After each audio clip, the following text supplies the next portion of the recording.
Jadi di dalam surat Luqman ayat 32, Allah menceritakan tentang orang yang berdoa ketika ada butuhnya aja. Kata Allah, wa idza ghasyiyahum mawjun kadh-dhulali da'awu Allah mukhlishina lahud-din falamma najjahum ilal barri faminhum muqtasid wa ma yajhadu biayatina illa kullu khattarin kafur.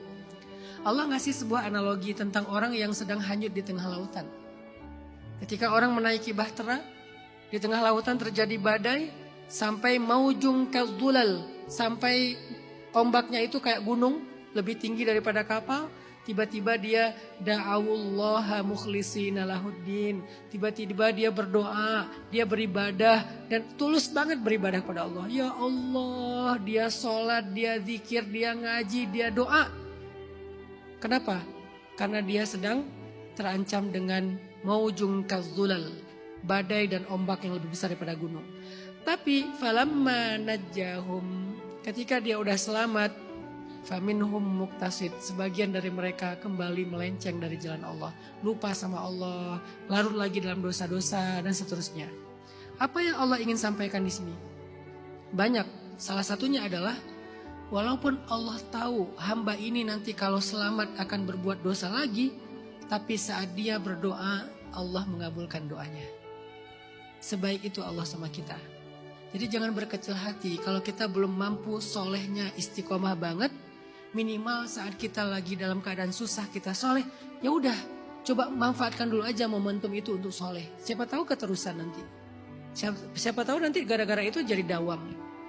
Kita misalnya lagi ada musibah, tahajud selama 40 hari. Biasanya kalau udah 40 hari melakukan sesuatu bakal dawam tuh. Jadi musibah, kesulitan hidup bisa jadi sebuah momentum kita pulang lagi kepada Allah. Dan memang manusia kadang-kadang harus diingatkan dengan cara kayak gitu. Allah sering manggil kita, kadang-kadang Allah memanggil kita sehari 5 kali loh dengan suara azan. Tapi kita nggak datang. Subuh dipanggil as-salatu khairum minan naum, langsung tarik selimut. Seolah-olah an-naum khairum minas shalah, tidur lebih baik daripada sholat ya. Allah panggil kita, ibaratnya Allah nelpon kita, kita reject. Zuhur dipanggil lagi, hayya 'alas shalah.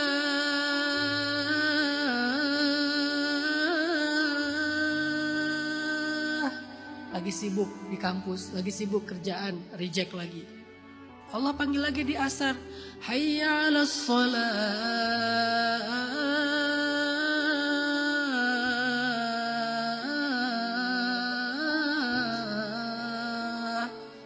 Lagi di jalan baru pulang, reject lagi. Allah panggil lagi maghrib, hayya 'alal falah.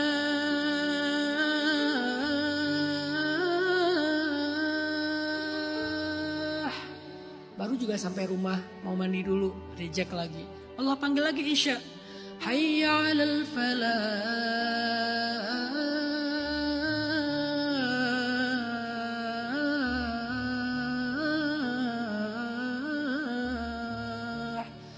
Makan malam, reject lagi. Sehari 5 kali Allah panggil kita, sehari 5 kali kita reject panggilan Allah, dan Allah enggak marah. Saking sabarnya Allah sama kita, saking sayangnya Allah sama kita. Besok dipanggil lagi, reject lagi. Lusa dipanggil lagi, sebulan, 2 bulan, setahun, 2 tahun. Selalu kita reject panggilan Allah, tapi Allah enggak marah sama kita. Padahal kalau Allah mau marah, bisa aja tiba-tiba kita tuli, enggak bisa dengar. Suara azan tetap ada, tapi kita nggak mampu lagi mendengarnya. Gampang buat Allah, tapi kita masih tetap bisa mendengar. Cuman Allah terlalu kangen sama kita. Ketika kita nggak bisa datang dengan cara dipanggil azan, maka Allah memanggil kita dengan memberikan sedikit ujian. Biasanya kalau udah diuji, pulang tuh. Kapan terakhir kita tahajud? Lagi banyak masalah. Kapan terakhir kita doanya panjang? Lagi banyak masalah. Kapan terakhir kita pakai tasbih digital? Sampai error, sampai ke reset lagi tuh. Sehari sampai sekian ribu, lagi banyak masalah. Kapan terakhir kita sholat dengan bacaan yang panjang? Biasanya setiap sholat pasti bacanya Al-Ikhlas, An-Nas, Al-Ikhlas, Al-Falak. tiba-tiba sekarang Al-Baqarah. Waladhdallin. Amin. Alif Lam Mim. Al-Baqarah. Kenapa? Lagi banyak masalah. Zalikal. Alif Lam Mim. Zalikal. Alif Lam Mim. Zalikal. Qul huwallahu ahad. Balik lagi ke qul huwallahu ahad. Mentok soalnya, hafalannya segitu-segitu aja. Jadi masalah itu kadang jadi momentum buat kita pulang kepada Allah karena Allah kangen sama kita. Gak apa-apa. Memang manusia itu transaksional. Yang membedakan mereka adalah setelahnya. Jadi ketika terjadi, ya udah nikmatin aja sebagai sebuah momentum pulang ke Allah. Siapa tahu keterusan. Siapa tahu setelahnya dawam dan istiqomah. Nanti setelahnya kalau kita balik arah lagi, Allah tunggu lagi. Allah itu gak pernah berputus asa nunggu kita taubat. Yang ada kita yang berputus asa dalam taubat. Kita 1000 kali berbuat dosa, 1000 kali kita bertaubat, 1000 kali Allah mengampuni dan menerima taubat kita. Sepanjang hidup kita berbuat dosa, sepanjang hidup berulang kali kita minta ampun dan dosa lagi, minta ampun, dosa lagi. Setiap kali kita minta ampun, setiap kali itu juga Allah tetap mengampuni dosa kita. Walaupun Allah tahu besok kita akan berbuat dosa lagi. Sebaik itu Allah sama kita. Allah tahu orang-orang yang Allah akan selamatkan di dalam lautan ini, kalau dia selamat nanti akan berbuat dosa. Tapi kalau waktu itu dia berdoa, Allah akan selamatkan dia. Maka teman-teman, jangan berputus asa dari rahmat Allah. Jangan berkecil hati dengan keterbatasan kita. Ya Allah, saya kayaknya belum pantas berdoa. Daripada saya berdoa transaksional, jangan gitu. Mintalah kepada Allah walaupun garam, kata Nabi. Mintalah kepada Allah walaupun garam. Apalagi yang lebih penting dari itu. Kurang garam aja di dalam masakan kita. Ya Allah, garam ya Allah. Seolah-olah gitu kan. Mintalah kepada Allah walaupun sekedar garam. Allah gak apa-apa dimintai. Allah gak repot kok kalau kita minta. Jangan sampai kita berpikir, udahlah gak usah banyak minta, beramal aja.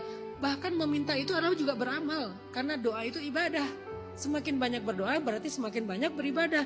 Dan Nabi yang paling banyak berdoa itu namanya Nabi Ibrahim. Dan Allah memuji Ibrahim dengan kata-kata innahu la'awwah. Dia itu awwahun. Kata para ulama tafsir, arti awwah da'a. Arti da'a banyak berdoa.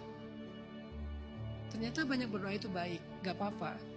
Berharap saja setelahnya kita bisa istiqomah. Tapi waktu itu berdoa aja, minta aja yang terbaik di sisi Allah.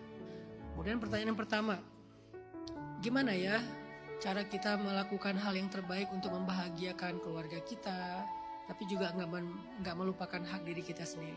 Jangan sampai kita berpikir untuk membahagiakan keluarga, pasangan, orang lain, saudara, ipar adalah ya keluarga lah. Jangan sampai kita berpikir membahagiakan keluarga sampai kita melupakan membahagiakan diri kita sendiri. Terus gimana caranya? Nasihatnya sederhana. Be the best version of yourself. Jadilah versi terbaik dirimu. Maka kamu otomatis membahagiakan orang-orang di sekitarmu. Jadi kalau kita pengen membahagiakan keluarga kita, orang tua kita, atau nanti pasangan kita, anak-anak kita, jadilah versi terbaik diri kita. Upgrade value kita, belajar lebih banyak ilmu tentang life skill, belajar lebih banyak ilmu tentang bijaksana, tentang akhlak, tentang adab, tentang moral, tentang banyak hal yang baik-baik. Upgrade terus value diri kita, jadilah versi terbaik diri kita.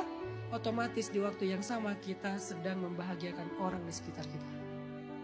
Dan juga membahagiakan diri kita sendiri.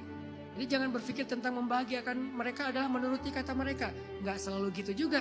Kadang ya, kadang enggak. Sangat relatif. Yang lebih mendekati absolut adalah jadi aja versi terbaik diri kamu. Pasti kamu bisa membahagiakan orang sekitar kamu.